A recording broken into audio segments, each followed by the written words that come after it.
job, no matter how commonplace, has its own unique set of adventures. In this 5-part series brought to you by Isuzu, we delve into the professional lives of 5 women from this automobile giants.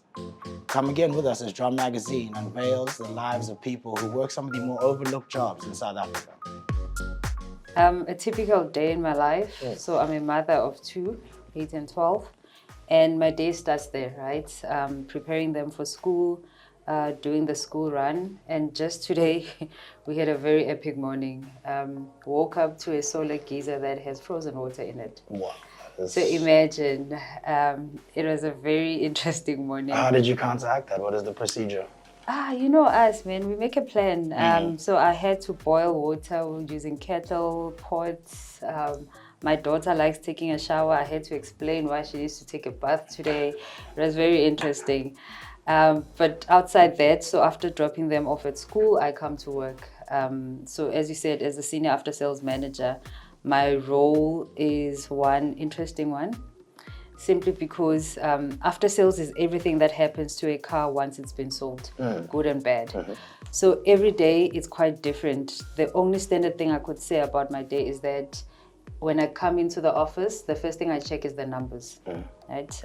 We need revenue, so I always check where are we today. From a challenge perspective, so I'm responsible for some of the African markets, and predominantly they speak French and Portuguese. Okay, yeah. 2 languages I don't speak. You're not well versed at all? No, I can greet, I can say thank you, and that's just about it. Okay, yeah. So from a challenging perspective is the whole thing around building relationships with people that you may not necessarily know how to communicate with them, because for some of these people, English is limited. Yeah.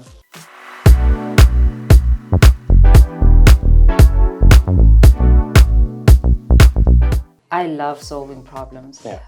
I love having that 2 minutes where you're like, what the hell is this? Yeah. How am I going to do this? You know? And later on you get a solution. I love it.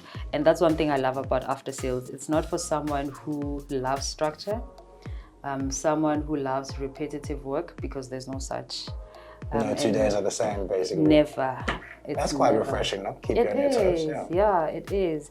Especially for someone like me who believes everything in life is a project. Yeah. There's a start and a finish. And for that reason, even with every problem, that's how I approach it. Yes, I may not know what the solution is now, but we will get a resolution. We will move on to the next project. So it's quite exciting. In my entire career, I've only filled one role where I was replacing someone else, right? The rest of my other roles, there were new roles, which meant there was no blueprint. I had to build it from scratch. I had to make it what it is.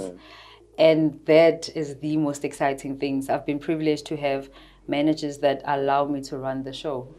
And it has made me grow to who I am today as a manager, as a leader, but also as a woman. Because when you take part in these roles where no one knows this role, it's never been there before, but you are trusted to be the one that knows the way, right? Even in your personal capacity, you bring that with you. So as a woman, I've had to also modify how I look at my personal relationships from a family, from friends perspective, to ensure that in any situation, if there is no one taking lead, I'll take lead and I'll make it what I think is the right thing. So yeah, that's one specific thing about, when I look back in my career. But other things, for some odd reason, opportunities have found me where I needed them. And what I mean by that is previously I was asked to be part of a women's coaching program. I'm quite passionate about women development. I was also asked to be a mentor to what we call yes learners. Yes learners are individuals that are straight from varsity or college, no work experience.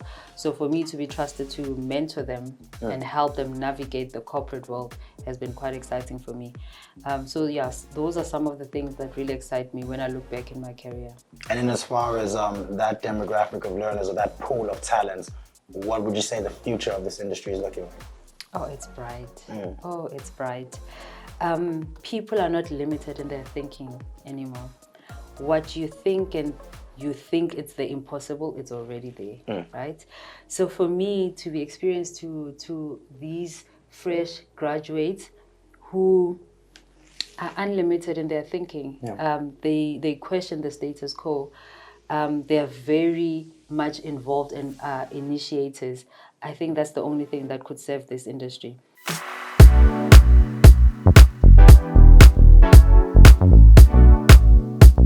Earlier on, we spoke about technology, and for me, it's no longer about selling a piece part. It's no longer about selling a filter. It's understanding each customer, what their unique needs are, and selling to that. So I look at a solution offering, including telematics. You may want a car that drives itself, but over and above that, that already can remind you that you need to go fetch your kids from swimming. That's a nice touch. Yeah. Right? That sounds like something you might. Sounds like it's something you've been thinking about a lot. That particular feature. Being a mom, I rely on my phone, but I want to rely on my car to remind me. Those are things that I want from an after-sales department to evolve with technology, with the industry, but also with the skills that are coming in, fresh skills that are coming in. So that's what I'm working towards. And past goals that you had set your mind on and have since achieved, what would you say one or two of those are? Yeah, past goals, it's relationship building, the first one, right? We had a period where, because of how far our dealers are from a rest of Africa perspective, we lost touch with them. Some of them stopped buying from us. So ever since I started with the organization, we were able to build those relationships and also to be considered in key deals that they are working on. We have one customer in Liberia who's working with one key big customer, and they asked us for our opinion, right? So for me, it's about that. It's relationship. It's making sure that people understand my value add and my team's value add to their business, because at the end of the day, we are all chasing one thing: revenue. And you can only get revenue through relationships, through retaining customers, and making sure that you offer that which is needed. No, that's well said. And just in closing, obviously something to further foreground the brand. How would you describe the feeling of driving an Isuzu, regardless of the make or model? You said you drove one here to work today, right? Yes, every and look day. how you just lit up, and I ask you that question, you just start beaming. Guys, so what does it feel like? You have to drive an Isuzu, right? All right. But I'll tell you how it feels like. It starts when we are young. Each and every community had an Isuzu. There was that one particular uncle we knew if we needed someone to carry furniture from one house to another, we needed an uncle to carry a sick grandmother at 2 a.m., there will be an Isuzu, right? So the love started there. But I saw it from a distance. I never thought I would drive an Isuzu. Then I stepped into an Isuzu. Oh, guys. Things changed. Things changed. Comfort, right? Speed. Trendy, right? I mean, I'm at a point where when someone looks at me on the road and smiles, I'm not sure if it's for me or the car. That's how bad it is. That's how good the car is. And it's so versatile. My kids love it. With extramural activities, 1 minute I have to carry soccer kids, swimming costumes, netball. Then I still need to make sure they've got jackets because it's cold. I can fit all that in an Isuzu. Comfortably. So for a family of 4 people, we ride in style, very comfortable.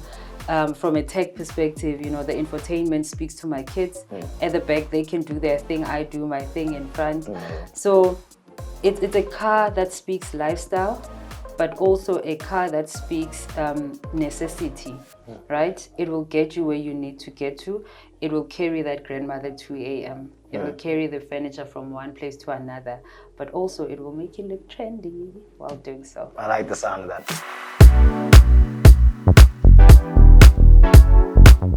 And look, just in closing, rather, I would be remiss to sit across from an African woman, a black woman in South Africa, and not ask what wisdoms you might impart to someone who comes across this episode to encourage them in whatever field they might be pursuing, especially one that might be considered male-dominated from the outside looking in. What would you say to, offer words of perseverance and, to push on? For me, it's quite simple. trust your goals, right? Trust your dreams. There's a reason why you had to have that dream. It doesn't happen by chance. But also, opportunities will always present themselves when you show up. So for me, it's quite important for people to show up, to put in the work. I also have some late nights, you know. It doesn't come easy, but it's worth it. When you get there, when you look back and think, this used to be a dream. I mean, me driving an Isuzu used to be a dream, right?